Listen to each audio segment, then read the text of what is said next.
የዕለት ጎሮሮዬ ገበያ የሚሄድ ሰው መንገደኛ ካለ ማነው ብዬ ጠርቼ ለጎሮሮዬ እንጀራዬ ምናምን አስቤ ራሴ እበላለሁ እነሱ ስራ ወጡ እኔ ደግሞ አይኔ አሳከከኝ ኩፍኝ ነበር አሉኝ የገጠር ሰው እኔ ስጠይቃቸው ቤተሰቦቼ ማለት ነው። እሺ ታዲያ አሁን ኑሮሽ እንዴት ነው? ከማን ጋር ነው የምትኖሪው? ብቸኝነቴ ከመቤቴ ጋር ብቸኝነት ሰው መኖር ቢኖርም ያው በሽታ ከመጣ በኋላ ማንም ሰው ይጠላል። ብቻሽን ነው አሁን እየኖርሽ ያለሽው? ማንም ያቀኛል። የፊቲሲ ነው የምኖረው።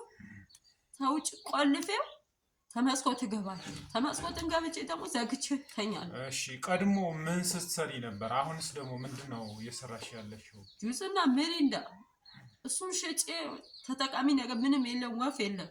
ሰርቼ የዕለት ጎሮሮዬ ገበያ የሚሄድ ሰው መንገደኛ ካለ ማነው ብዬ ጠርቼ ለጎሮሮዬ እንጀራዬ ምናምን አስልኬ ራሴ እበላለሁ። ቤት ከማን ጋር ነው? በማን ቤት ነው የምትኖሪ? የፊቲሲ ወጣቶች መደራጃ ወጣቶች በዛ እነሱ ሰጥተውሽ ነው የምትኖሪው? አዎ የሚያረጉ ነገር ሲያጡ በሱ ነው የምኖረው። ሁሉም ቢተባበር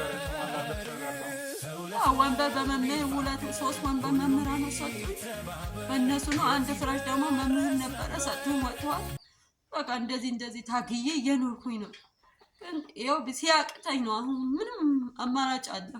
ኢትዮጵያ ይኸው እያዩኝ ነው። ምን ሊረዱሽ ትፈልጊያለሽ? ጎጆ ማረፊያ የለኝም። የዕለት ጎሮሮ የለኝም። ጎጆም በተለይ ከተማ ቦታ ካስቀመጠኝ መንግስት በራሴ ራሱ ይደሰታል። በጣም ለፍቼ የምኖር ሰው ነኝ። ተሰራተኛ አስገብቼ ከረዳኝ መንግስት ማስቸግዬ እኖራለሁ። ምንም አላስቸግረው። በቃ እሱን ቢጭም በተለያና ለዕለት ጎሮሮዬ ይቻላል።